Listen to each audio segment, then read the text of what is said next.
So this is an introduction video lecture into acids and bases. In this lecture, there are a few videos additional videos you need to watch in order to fill out the notes for this particular lecture.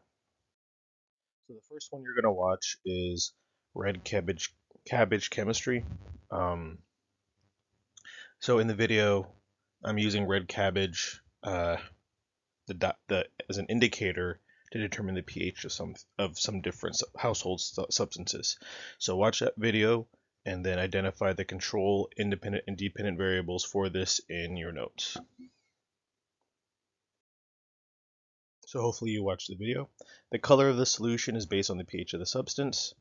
So the anthocyanin is a pigment that will change color based on what it's exposed to. It will turn reddish if it's exposed to acid, bluish green if it's exposed to base. So this means that anthocyanin is an indicator, and it changes based on color on it's exposed to. So hydrangeas, they have something like you saw in the coffee grounds lab that based on the pH of the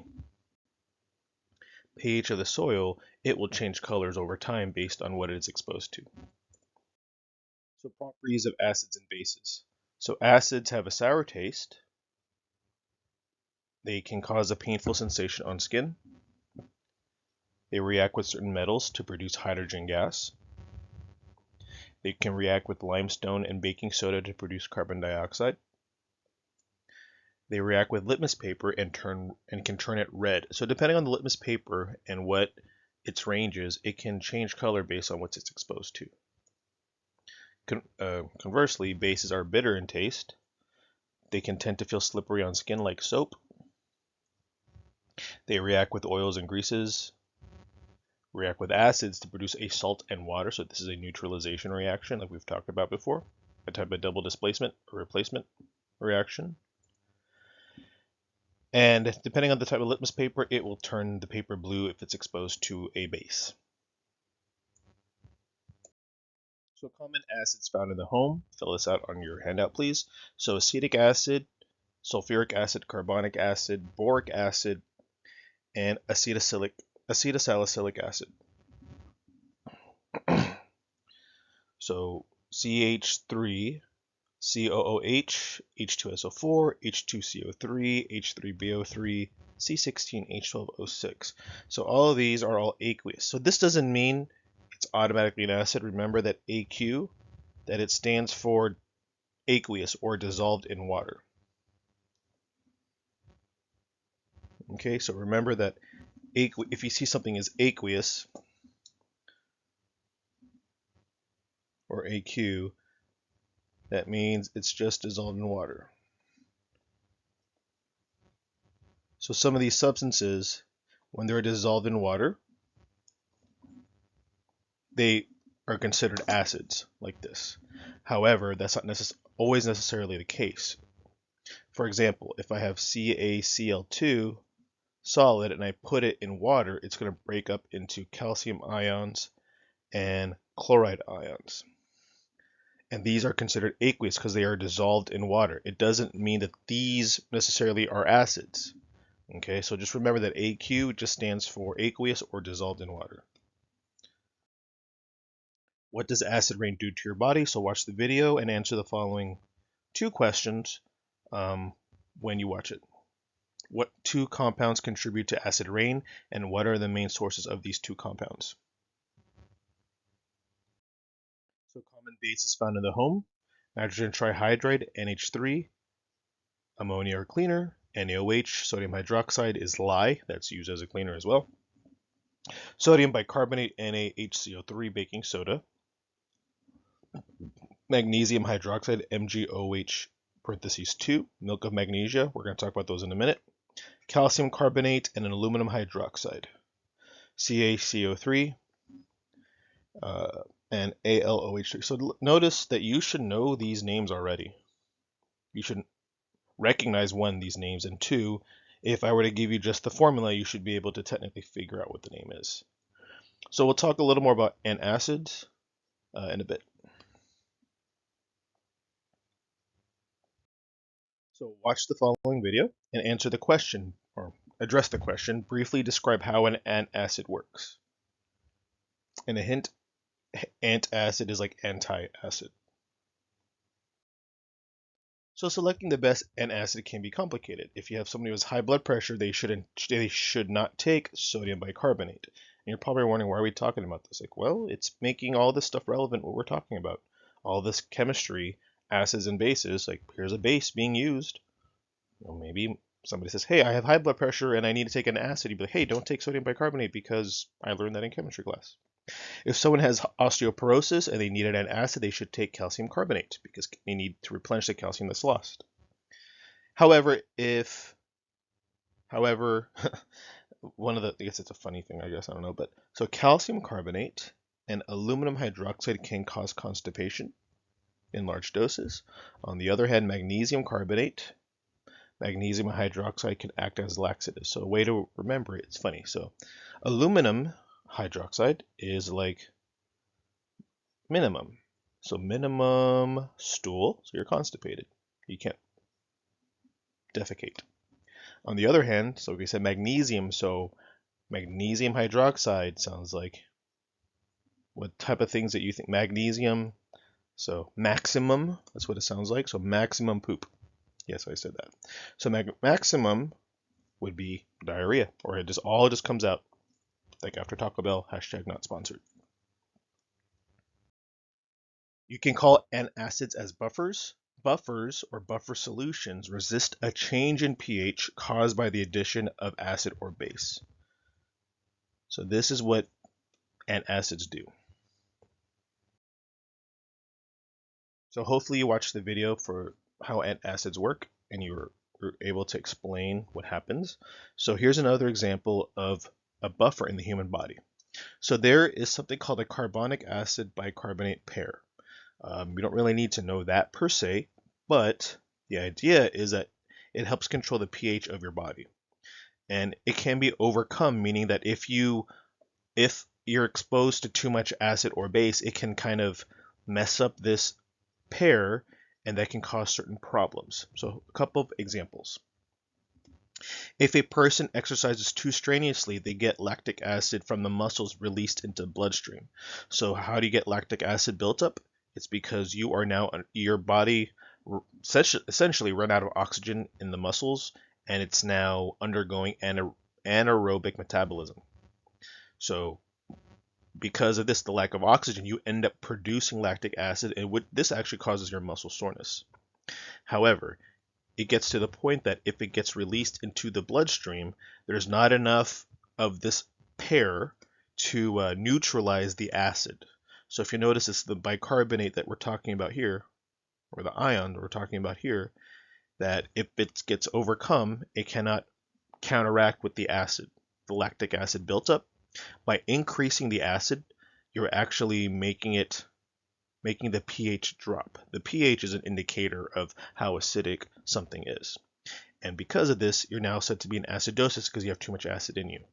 However, if a person hyperventilates, meaning they breathe too fast, you're actually releasing too much carbon dioxide from the body.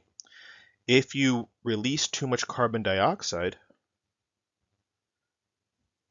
as you will see later on, carbon dioxide and carbonic acid, this is actually, it's normal for you to have some acid in you, carbonic acid.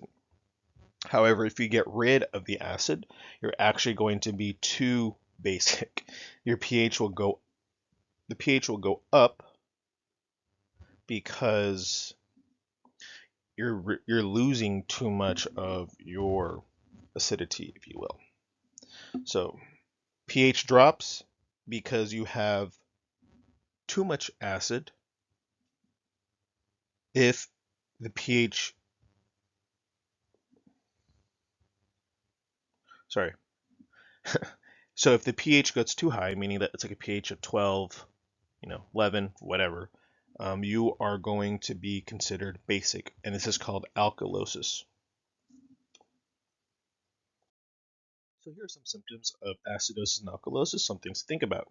So for the medical side of things, you'll notice that some of the symptoms are pretty similar. Seizures, say twitching maybe, weakness, nausea, vomiting, both on the same side, confusion, coma, loss of consciousness, feeling lightheaded, stupor, meaning you have problems walking.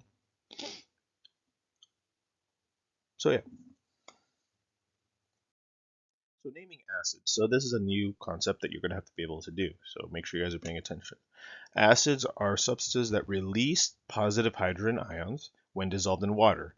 Adding one or more hydrogens to an anion requires a different name. So this is what you need to pay attention to. So if an anion ends with "ide," like chloride anion,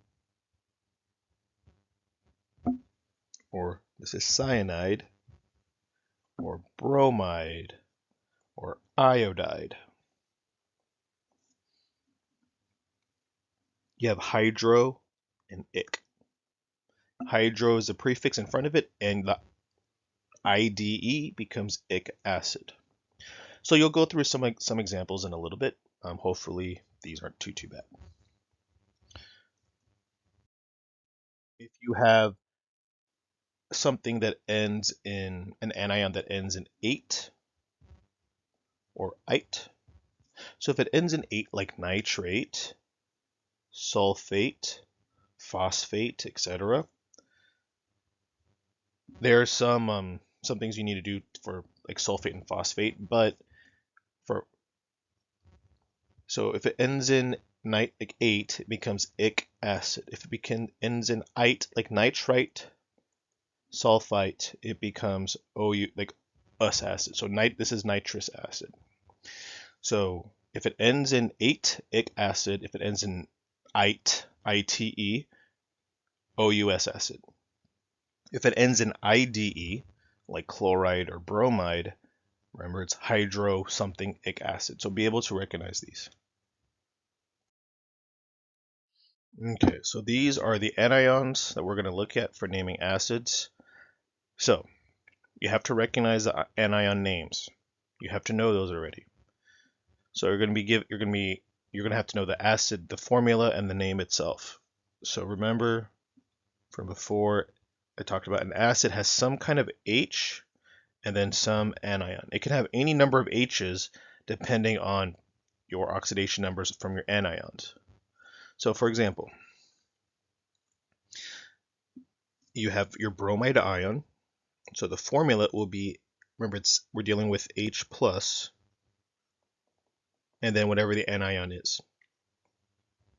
So this will be H plus and Br 1 minus. So my formula will be HBr aqueous, saying that it's an acid. It's saying it's dissolved in water. And because it's dissolved in water, it becomes an acid because it will lose its hydrogen. So the name, so remember it's IDE. This is hydrobromic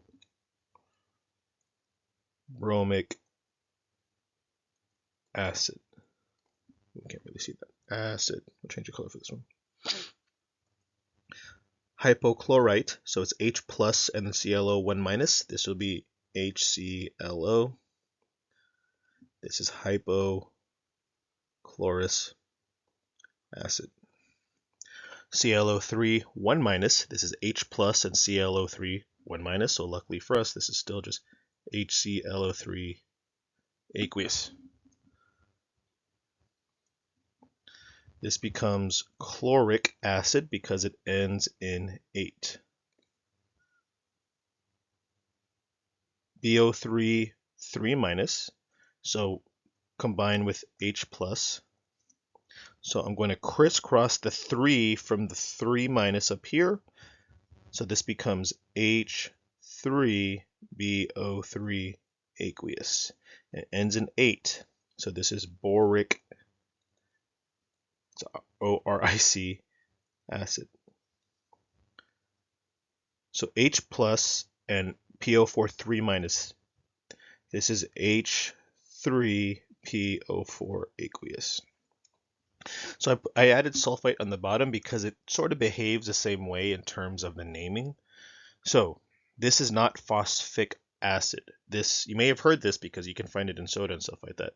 This is phosphoric acid.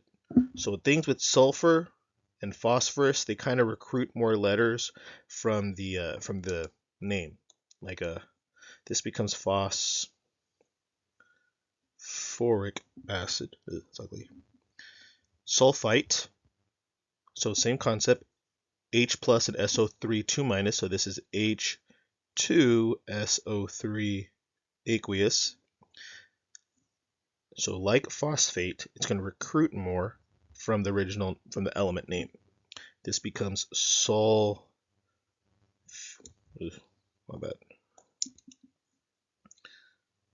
sulfurous acid.